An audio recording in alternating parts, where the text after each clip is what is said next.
Neyse mala gelsin. Cana gelsin. Eğer buradan kalsaydı, buradan kanasaydı, buradan düzeltemez. Ama binalar yapılır, daha güzel olur. Onları böyle birleştirdik kardeşler.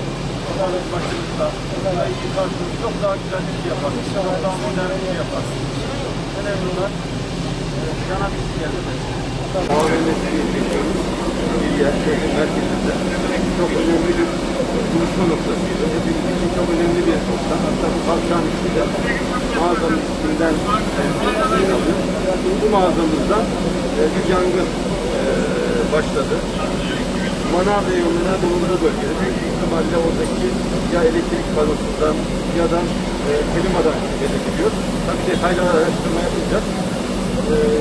Yangın kısa sürede üst kattaki kozmetik ürünlerinin, oyuncakların, giyim eşyalarının yani yanıcı maddelerin çokça bulunduğu bölgeye sıçrıyor ve oradan hızla yayılarak tüm binayı sarıyor. Müdahale hem Batman Belediyesi, hem İl Özel İdaresi, hem İBRAŞ'ın, hava üssünün, civar ilçelerin, Diyarbakır Büyükşehir Belediyesi'nin itfaiye araçlarıyla yoğun bir şekilde yapıldı. Aynı itibariyle söndürücü, yangın, soğutma çalışmaları yapıyor. Tesellimiz odur ki herhangi bir yaralanma ya da can kaybı bu büyük yangında yaşanmadı. Ciddi bir maddi hasar var. Hasar tespiti bilahare yapılacak. Kıymetli dostlarımıza, Nuriye'ye geçmiş olsun diyoruz. Sizler kısa sürede bu maddi zararı karşılarsınız. Önemli olan can kaybının olmaması.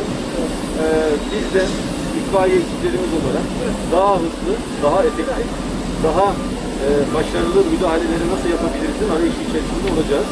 Özellikle Batman Belediyesi İtfaiye Müdürlüğü'nün araç parkı yönünden desteklenmesi gerektiğini de bu yangın bize göstermiş oldu. Ayrıca eğitimli, üniversitesinde bunun eğitimini almış itfaiye erlerinin de istihdam edilmesinin ne kadar ihtiyaç olduğunu da Batman Belediyesi görmüş oldu. Bunu da kısa sürede çözeceğiz. Teşekkür ederim.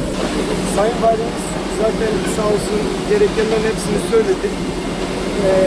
Yani sabaha karşı oldu. Gece bekçilerimiz olmasına rağmen ünlü mamuller bölümümüzde çalışan arkadaşlarımız da var.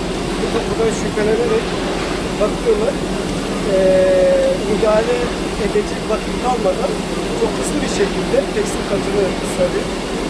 Daha sonra sağ olsunlar Sayın Valimiz, Emniyet Müdürümüz çok ciddi uğraşmadı. Onun dışında biraz geç müdahale Sayın Valim zaten oradaki eksiklikleri, aksaklıkları söyledi.